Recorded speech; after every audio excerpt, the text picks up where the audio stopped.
நம்ம சேனல்ல செய்யப்படுற ரெசிபி வாழைக்காயும் பாசிப்பருப்பு வச்சு ஒரு கூட்டு. அதற்கு தேவையான பொருட்கள்: வாழைக்காய் 3, பாசிப்பருப்பு 100 கிராம், தேவையான அளவு தேங்காய், 1 டீஸ்பூன் சோம்பு, 1 டீஸ்பூன் ஜீரகம், 4 பச்சை மிளகாய், தேவைக்கேற்ப வெங்காயம்.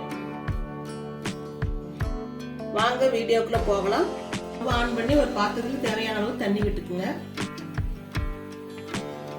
அதில் வாழைக்காயும் 3ஐயும் நல்லா முங்குற மாதிரி போட்டுக்கோங்க. இதுக்கு போட்டு மூடி வேக வச்சுக்கலாம்.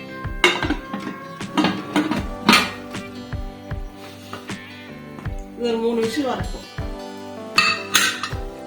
பாசிப்பருப்பு கழுவி குக்கர்ல போட்டுக்கோங்க. இதுல 1 கப்பு பயிர் நான் போட்டிருக்கேன். 1 கப் பருப்பு போட்டிருக்கேன். 2 கப் தண்ணி விட்டுக்கலாம். பருப்புக்கும் தண்ணியும் கரெக்டா வேகிற மாதிரி வச்சுக்கணும். இதை மூடி போட்டு வேக வச்சுக்கலாம். குக்கர் போட்டு மூடியாச்சு. இன்னும் 2 விசில் பருப்பு வரட்டும். விசில் அடங்கிடுச்சு. இப்போ குக்கர் மூடி ஓபன் பண்ணிட்டேன். பாருங்க, வாழைக்காய் நல்லா வெந்துருச்சு.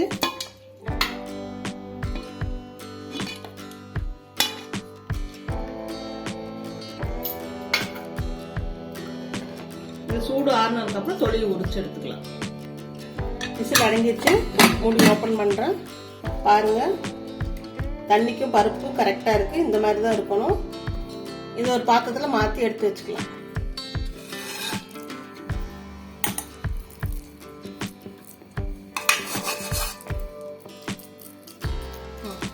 சூடு ஆறட்டும். சூடு ஆறிடுச்சு. இப்போ தொலியை உரிச்சு எடுத்துக்கலாம். சூடு இருக்கு, அதனால தொலி உரிச்சு எடுத்துக்கலாம்.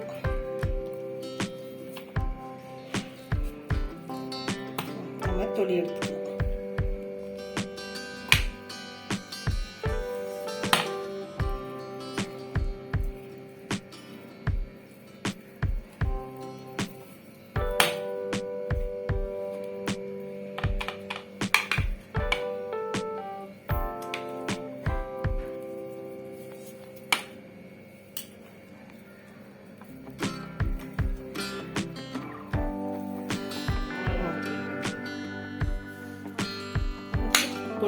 கட் பண்ணிக்கோங்க. ரவுண்டர் நல்லா 3 பழத்தையும் நல்லா கட் பண்ணி எடுத்துக்கோங்க.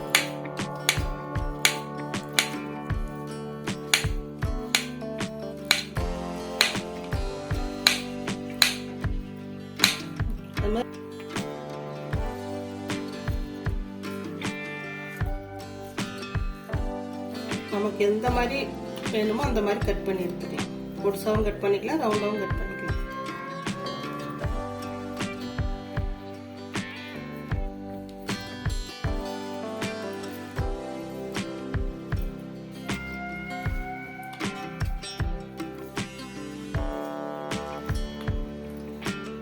நல்லா கட் பண்ணி இந்த மாதிரி எல்லாத்தையும் கட் பண்ணி எடுத்தாச்சு. இப்ப தாளிக்கலாம் வாங்க. ஸ்டவ் ஆன் பண்ணி ஒரு பாத்திரத்தை வச்சுக்கோங்க.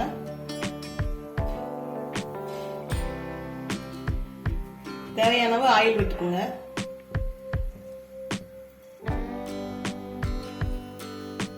ஆயில் சூடாயிருச்சு. கடுகும் உளுந்து பருப்பும் போட்டுக்கலாம்.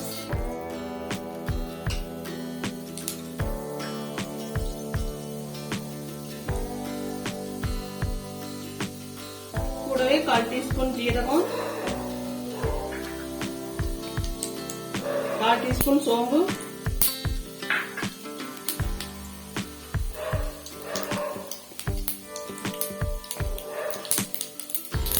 கடுகு ஜீரகம் சோம்பு எடுத்துட்டு கருவேப்பிலை போட்டுக்கலாம். 4 பச்சை மிளகாய் கட் பண்ணி வச்சிருக்கேன், அதையும் போட்டுக்கலாம்.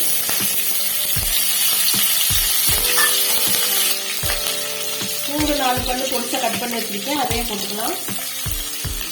இது நல்லா வதக்கிட்டு அந்த பூண்டு பச்சை வாசம் போகணும், அது வரைக்கும் வதக்குங்க. இந்த வாழைக்காய் கேஸுங்கிறதுனால பூண்டு கீழி போட்டிருக்கேன்.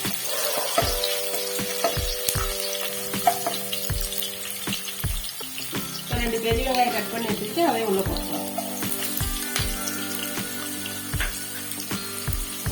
அது நல்லா வணங்கட்டும்.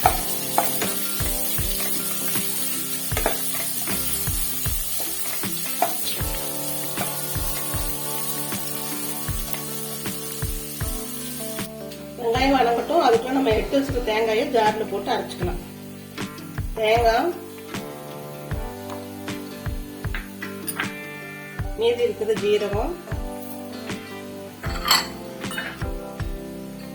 மீதி இருக்கிற சோம்பு போட்டு அரைச்சிக்கலாம்.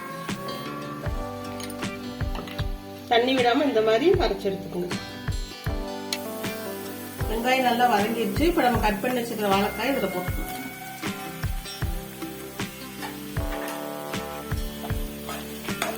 போட்டு வெங்காயம் நல்லா மிக்ஸ் ஆகிற மாதிரி ஒரு பரட்டு பரட்டு.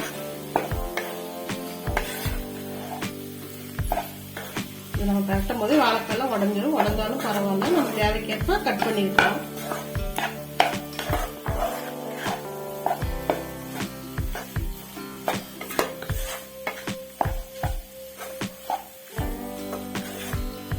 அப்படி சிம்மிலே இருக்கட்டும். வணக்கம். வெங்காயமும் வாழைக்காயும் நல்லா மிக்ஸ் ஆயிடுச்சு. இப்ப நம்ம வேக வச்சு எடுத்து வச்சுக்கிற பருப்பை இது கூட ஆட் பண்ணிக்கலாம்.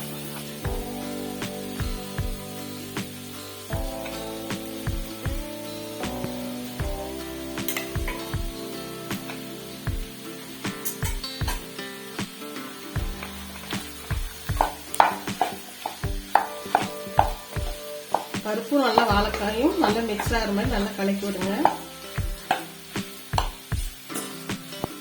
கெட்டியா வேணும்னா இப்படி கெட்டியா வச்சுக்கலாம். வேண்டாதவங்க தண்ணி ஊற்றணும்னா கொஞ்சம் தண்ணி ஊற்றி நம்ம வேக வச்சுக்கலாம். நான் அப்ப கொஞ்சம் தண்ணி விடுறேன். நான் 1 கப்பு தண்ணி விடுறேன்.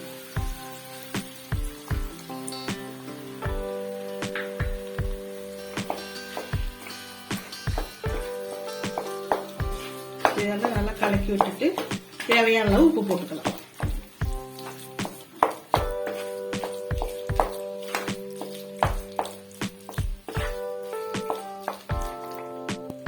தேவையான அளவு உப்பு போட்டுக்கணும். போட்டுட்டு நல்லா பரட்டி விடணும். சிம்லயே இருக்கட்டும். அப்பதான் அடி பிடிக்காது. அடி பிடிச்சா டேஸ்டே மாறிடும். இந்த மாதிரி நீங்க வீட்டுல செய்யுங்க. எப்படி இருக்கும் பாருங்க. உப்பு போட்டு ஒரு 2 நிமிஷம் இது நம்ம நல்லா பரட்டி வேக விட்டாச்சு. போதும். இப்ப நம்ம அரைச்சு வச்சிருக்க தேங்காய் தூள் இதில் போட்டு கலரி விடலாம்.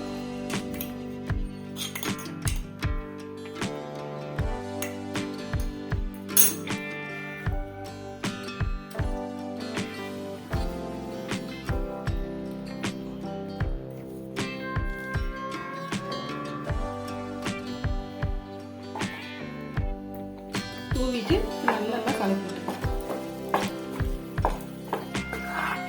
இப்ப பாசிப்பருப்பு வாழைக்காய் கூட்டு ரெடி ஆயிடுச்சு.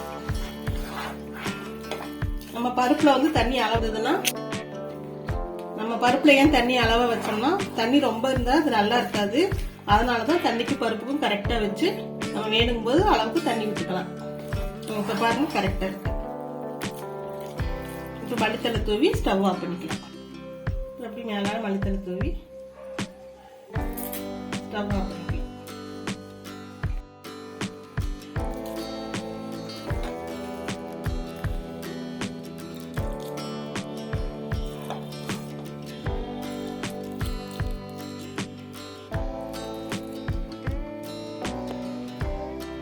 வாழைக்காய் பாசிப்பருப்பு கூட்டு ரெடி ஆயிடுச்சு. இதை வீட்டில் செஞ்சு பாருங்க. எப்படி இருக்குன்னு கமெண்ட்ல சொல்லுங்க. லைக் பண்ணுங்க, சப்ஸ்கிரைப் பண்ணுங்க, மறக்காம பெல் ஐக்கானை கிளிக் பண்ணுங்க.